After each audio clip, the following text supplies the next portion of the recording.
राष्ट्रीय शिक्षण धोरण स्वीकारल्यानंतर अभ्यासक्रम आणि पाठ्यक्रमाच्या अंमलबजावणीच्या अनुषंगाने शिक्षक आणि पालकांमध्ये विविध प्रश्न हे निर्माण झालेले आहेत. या सर्व संदर्भात शालेय शिक्षण विभागाचा एक महत्त्वाचा शासन निर्णय आज आपण जाणून घेणार आहोत.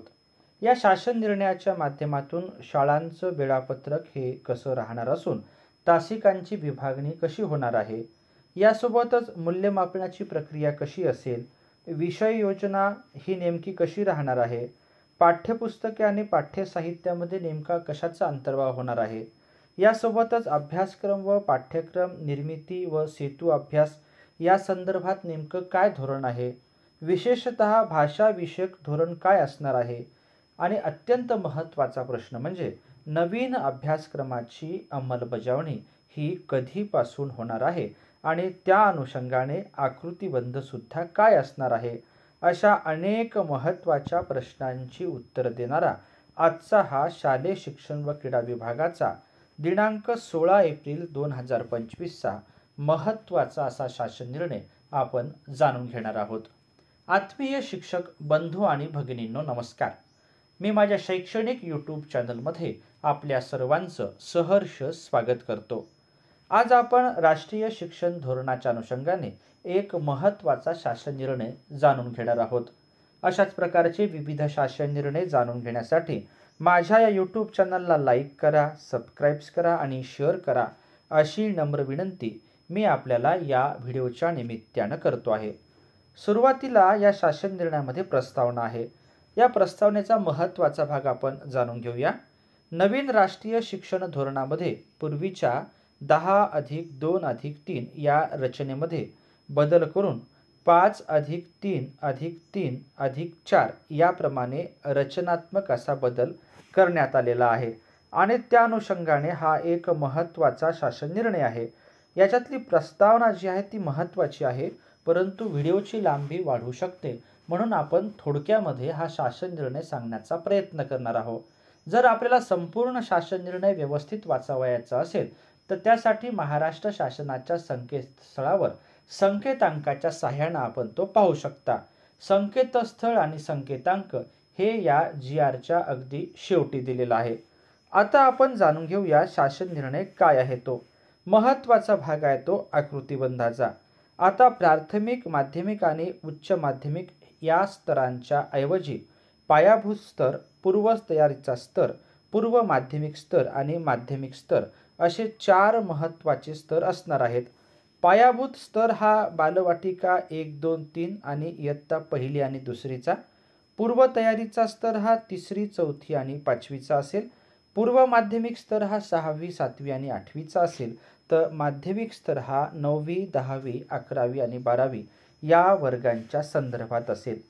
आता महत्त्वाचा भाग म्हणजे नवीन अभ्यासक्रमची अंमलबजावणी ही कधीपासून होणार आहे.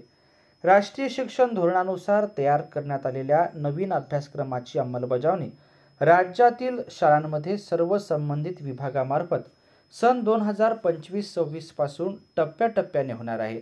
अर्थात इयत्ता 1ली अंमलबजावणीचं वर्ष 2025-26 असेल. 26-27 मध्ये 2री, 3री, 4थी आणि 6वी.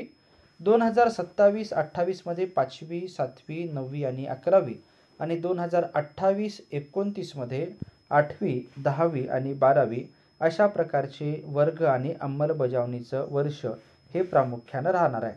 बालवाटिका जी आहे त्या संदर्भात बालवाटिका 1, 2, 3 या राबविण्याविषयी महिला व बाल विकास विभागाच्या सहमतीने स्वतंत्र शासन निर्णय हा निर्गमित करण्यात येईल.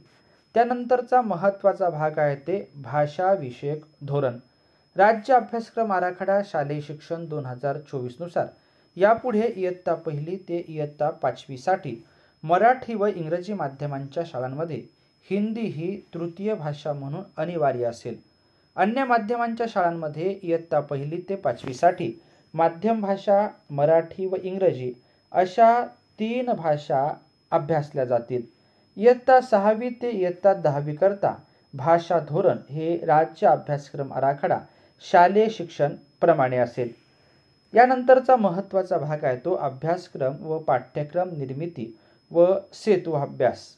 नवीन अभ्यासक्रम पहिल्यांदाच लागू होणाऱ्या विद्यार्थ्यांसाठी सेतू अभ्यासक्रम संबंधित सर्व इयत्तांसाठी राज्य शैक्षणिक संशोधन व प्रशिक्षण परिषद महाराष्ट्र पुणे यांनी तयार करायचा आहे व तो आवश्यक त्या सर्व वर्षांमध्ये वापरण्यात यावा.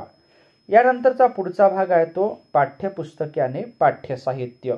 राज्य अभ्यासक्रम आराखडा शालेय शिक्षण 2024 मधील तरतुदीनुसार राष्ट्रीय शैक्षणिक संशोधन व प्रशिक्षण परिषद अर्थात NCERT नवी दिल्ली यांच्या मार्फत राष्ट्रीय शिक्षण धोरण 2020च्या अनुषंगाने तयार करण्यात आलेली पाठ्यपुस्तके महाराष्ट्र राज्यासाठी आवश्यक असे सर्व बदल करून स्वीकारण्यात यावीत.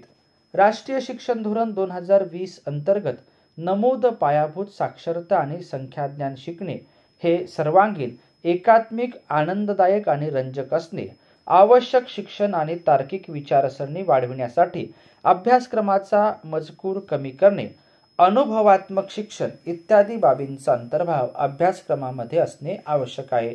तसेच मूल्यमापन, अध्यापन पद्धती, वेळापत्रक, निरीक्षण व संनियंत्रण, शिक्षकांचे प्रशिक्षण इत्यादी सर्वांगीण बाबीमध्ये आवश्यक त्या सुधारणा राज्य शैक्षणिक संशोधन व प्रशिक्षण परिषद महाराष्ट्र पुणे यांच्यामार्फत निर्गमित करण्यात याव्यात. यानंतर बालभारतीची भूमिका सुद्धा आपल्याला या ठिकाणी प्रामुख्याने दिसते आहे. याच्यातला एक महत्त्वाचा भाग जो पहिल्या परिच्छेदामध्ये आलेला आहे तो आपण पुन्हा अधोरेखित करूया.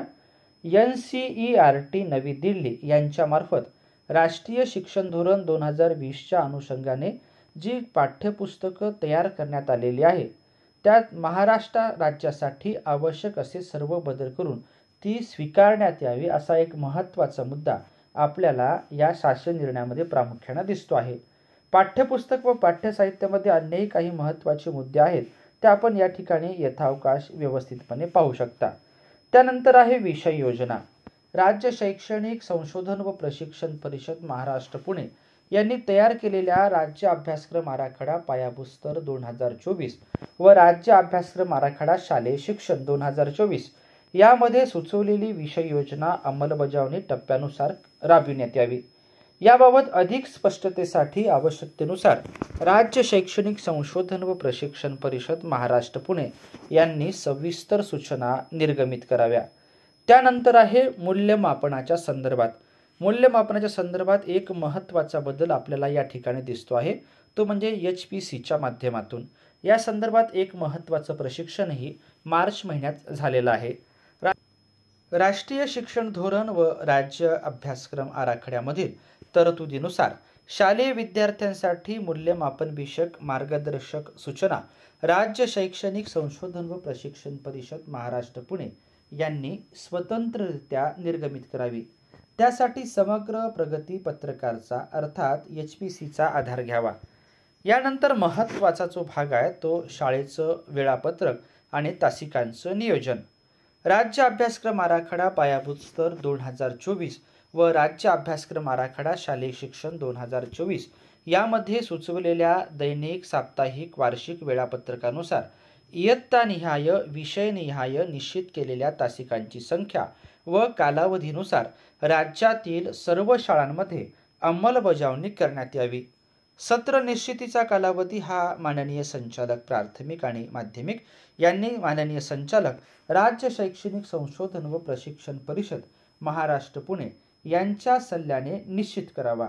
द्वितीय सत्र अखेरचे संकलित मूल्यमापन वार्षिक परीक्षा या सत्राअखेरच घेण्यात याव्यात व त्यांचे वेळापत्रक आवश्यकतेनुसार संचालक प्राथमिक आणि माध्यमिक यांनी संचालक राज्य शैक्षणिक संशोधन व प्रशिक्षण परिषद महाराष्ट्र पुणे यांच्या सल्ल्याने निर्गमित करावे. या शासन निर्णयामध्ये नमूद नसलेल्या इतर सर्व बाबी प्रचलित पद्धतीप्रमाणे लागू राहतील. सदर शासन निर्णय महाराष्ट्र शासनाच्या संकेतस्थळावर संकेतांकाच्या सहाय्याने आपण पाहू शकता.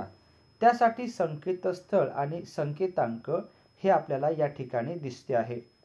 पुढील शैक्षणिक सत्रापासून जे महत्त्वाचे बदल शालेय शिक्षण विभागाच्या अंतर्गत होणार आहेत त्या संदर्भातला हा शालेय शिक्षण व क्रीडा विभागाचा 16 एप्रिल 2025चा महत्त्वाचा असा शासन निर्णय आहे.